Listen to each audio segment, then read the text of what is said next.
आज इस वीडियो में हम राजस्थान के भूगोल से राजस्थान की मिट्टियों के बारे में डिस्कस करेंगे। हम जानेंगे कि राजस्थान में कितने प्रकार की मिट्टियाँ पाई जाती हैं, वो किन किन क्षेत्रों में पाई जाती हैं, उन मिट्टियों की विशेषताएं क्या हैं, इन सब के बारे में डिस्कस करेंगे। तो राजस्थान की मिट्टियों को शुरू करने से पहले आइए हम जान लेते हैं मिट्टी क्या है, व्हाट इज़ सॉइल।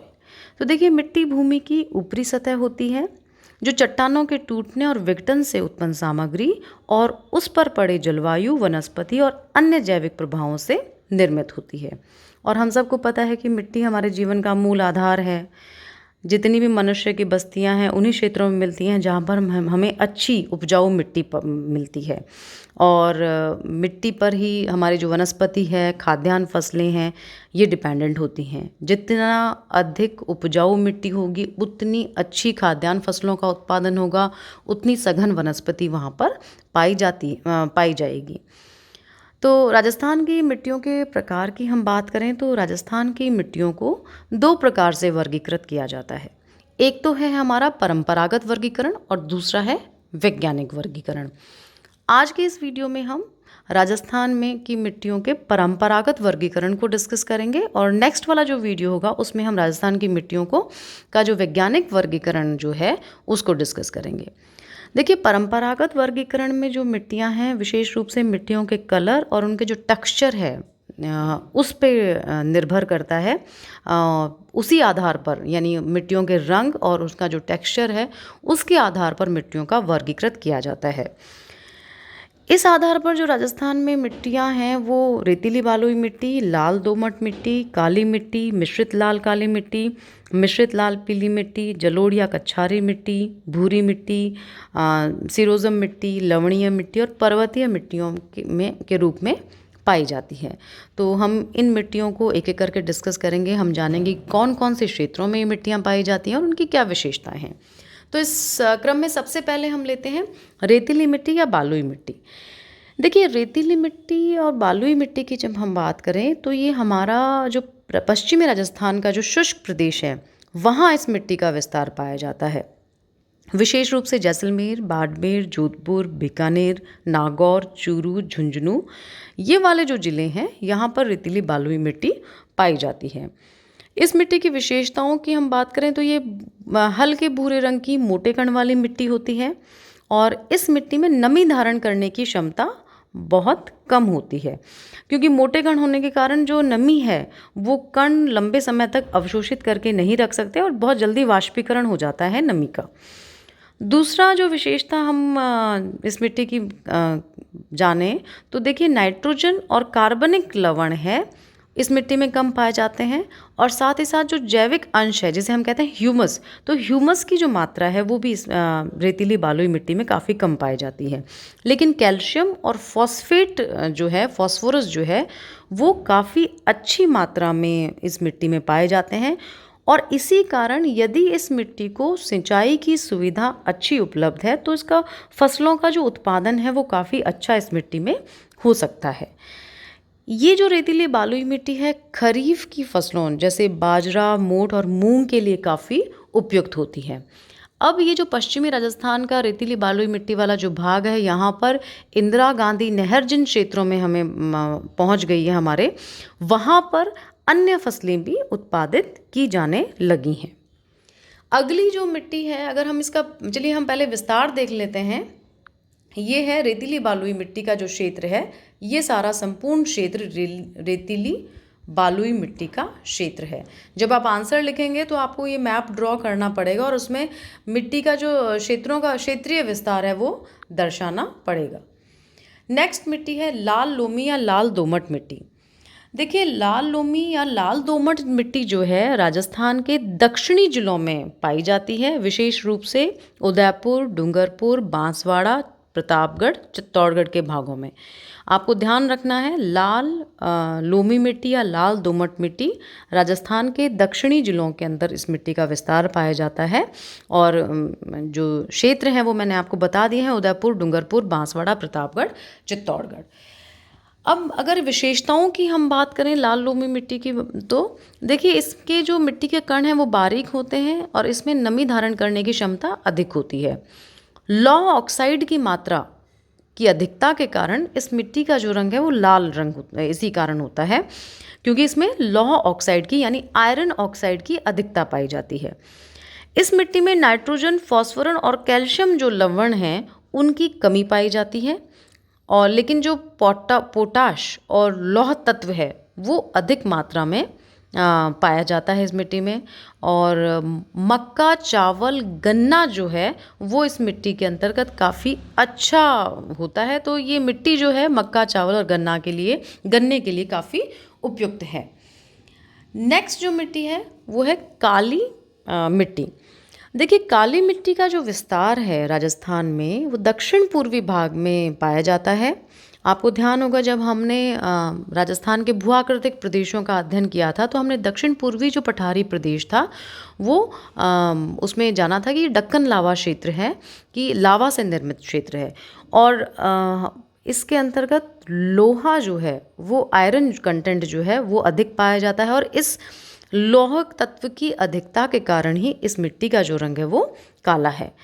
तो इस मिट्टी का जो विस्तार है दक्षिण पूर्वी भाग में हाड़ौती के पठार में पाया जाता है, जिसमें कोटा, बूंदी, बारा और झालावाड़ जिले जो हैं आते हैं। विशेषताओं की हम बात करें तो ये मिट्टी बहुत बारीक कणों वाली फाइन मिट्टी होती है, चिकनी मिट्टी होती है, और इसमें जो नमी धारण करने की सबसे अधिक क्षमता होती है। इस मिट्टी में फॉस्फेट, नाइट्रोजन और जैविक पदार्थों की कमी पाई जाती है, लेकिन कैल्शियम और पोटाश जो हैं वो इस काली मिट्टी में पर्याप्त मात्रा में मिलते हैं। ये मिट्टी कपास, मूंगफली, दालों और नकदी जो फसलें हैं, कॉमर्शियल क्रॉप्स हैं, उनके लिए काफ़ी उपयुक्त है। और इस मिट्टी वाले क्षेत्रों में जो फसलों का प्रोडक्शन है वो बहुत अच्छा होता है। काली मिट्टी के क्षेत्र की हम देखें तो ये वाला जो रीजन है ये राजस्थान में काली मिट्टी का क्षेत्र है। अगला हम लेते हैं दोमट मिट्टी या कच्छारी मिट्टी, या इसे हम कांप मिट्टी या जलोढ़ मिट्टी भी कहते हैं।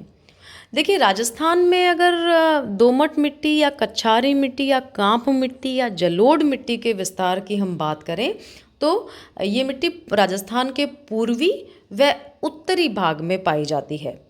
इसके अंतर्गत भरतपुर, धौलपुर, करौली, गंगानगर, हनुमानगढ़, अलवर, जयपुर, टोंक, कोटा, बूंदी व सवाई माधोपुर जिलों के कुछ भाग सम्मिलित हैं। विशेषताओं की यदि हम बात करें तो देखिए, ये जो मिट्टी है वो सर्वाधिक उपजाऊ मानी जाती है। इस मिट्टी में नाइट्रोजन की अधिकता और कैल्शियम की कमी पाई जाती है। और दूसरा अगर हम बात करें तो फॉस्फेट जो है वो भी इस मिट्टी में काफ़ी कम पाया जाता है। इस मिट्टी में जल धारण करने की या कह लीजिए नमी को रखने की क्षमता पर्याप्त होती है, और अत्यधिक उपजाऊ मिट्टी है। ये नदियों द्वारा लाकर जमाए गए जो अवसादों से निर्मित मिट्टी है। और फसलों की हम बात करें तो ये गेहूँ, चावल, कपास और तंबाकू आदि के लिए काफ़ी उपयुक्त मिट्टी है। नेक्स्ट हम चलते हैं भूरी दोमट मिट्टी या पीली मिट्टी की ओर। देखिए, भूरी दोमट मिट्टी या पीली मिट्टी राजस्थान में मध्य पूर्वी राजस्थान के भागों में पाई जाती है, जिसमें सवाई माधोपुर, जयपुर, टोंक, भीलवाड़ा तथा अजमेर जिले शामिल हैं। इस मिट्टी की विशेषताओं की यदि हम बात करें तो इस मिट्टी में हमें नाइट्रोजन, कैल्शियम और कार्बनिक पदार्थों की अल्पता देखने को मिलती है, लेकिन जो लौह ऑक्साइड है वो अच्छी मात्रा में इस मिट्टी में प्राप्त होता है या मिलता है, कह सकते हैं। ये भूरी, दोमट और पीली जो मिट्टी है ये मूंगफली की फसल के लिए बहुत उपयुक्त मानी जाती है। नेक्स्ट है भूरी बालुई मिट्टी। देखिए, भूरी बालुई मिट्टी राजस्थान में अर्ध शुष्क प्रदेश में पाई जाती है, जिसमें पाली, नागौर, जोधपुर और शेखावाटी के कुछ क्षेत्र सम्मिलित हैं। विशेषताओं की हम बात करें तो इस मिट्टी में ये थोड़ा मरुस्थलीय प्रकार की मिट्टी है, लेकिन जो रेतीली बालुई मिट्टी है उससे थोड़े बारीक कण होते हैं इसमें, और मुख्य रूप से मूंग व मोठ की फसल के लिए काफ़ी उपयोगी मिट्टी है। अगली मिट्टी है क्षारीय या लवणीय मिट्टी। देखिए, ये मिट्टी जो है टेथिस सागर के अवशेष वाले क्षेत्रों में पाई जाती है, जहाँ खारे पानी की झीलें स्थित हैं। ये मिट्टी जालौर, बाड़मेर जिलों में हमें विशेष रूप से मिलती है, और कुछ भागों में ये बीकानेर और गंगानगर के कुछ भागों में भी हमें ये पाई जाती है। इस मिट्टी की विशेषताओं की हम बात करें तो ये क्षारीय लवणीय तत्व इसमें जो है अधिक पाए जाते हैं, और इसी कारण ये अनुपजाऊ मिट्टी होती है। इसे ऊसर मिट्टी भी हम कहते हैं, और काफ़ी वेस्टलैंड वाला जो पार्ट है वो इस मिट्टी के अंदर, ये मिट्टी वाले क्षेत्र में विस्तृत है, बंजर भूमि है, क्योंकि अधिक लवणीयता और क्षारीयता के कारण यहाँ पर किसी भी प्रकार का फसल उत्पादन जो है वो कम नहीं होता, मतलब अधिक नहीं हो पाता। और नेक्स्ट जो मिट्टी है वो है पर्वतीय मिट्टी। देखिए, ये मिट्टी अरावली पर्वत के नीचे वाले क्षेत्रों में मिलती है, जैसा कि नाम से ही क्लियर है, पर्वतीय मिट्टी है तो नेचुरल सी बात है पर्वतीय भागों में पाई जाएगी। और ये मिट्टी सिरोही, उदयपुर, पाली, अजमेर, अलवर जिले के पहाड़ी भागों में पाई जाती है। इस मिट्टी का रंग लाल से लेकर पीले भूरे रंग का होता है, और ये पहाड़ी ढालों पर अधिक मिलती है, इसलिए जो मिट्टी की गहराई है वो कम होती है। और विशेष रूप से अगर देखें तो इस मिट्टी में हमें पेड़ पौधे मिल जाते हैं कुछ चट्टानी धरातल पर, लेकिन खेती यहाँ पर नहीं पाई जाती हो सकती, क्योंकि गहराई कम है, काफ़ी हार्ड सॉइल है, स्टोनी सॉइल है, और जंगल जो है वो हमें यहाँ पर देखने को मिलते हैं। तो अरावली के जितने भी फुटहिल क्षेत्र हैं, पर्वत के निचले जो भाग हैं, सिरोही वाले, पाली, अजमेर, राजसमंद, अलवर के जो भाग हैं, वहाँ पर हमें ये पर्वतीय मिट्टी देखने को मिलती है। तो ये था हमारा जो परंपरागत वर्गीकरण है वो। अब इसमें आपको जो सारी मिट्टियों के प्रकार, उनका जो क्षेत्रीय विस्तार है, साथ ही उनकी जो विशेषताएं वो आपको ध्यान रखनी है। नेक्स्ट वाले वीडियो में हम वैज्ञानिक पद्धति द्वारा जो वर्गीकरण किया गया है राजस्थान में मिट्टियों का, उसको जानेंगे।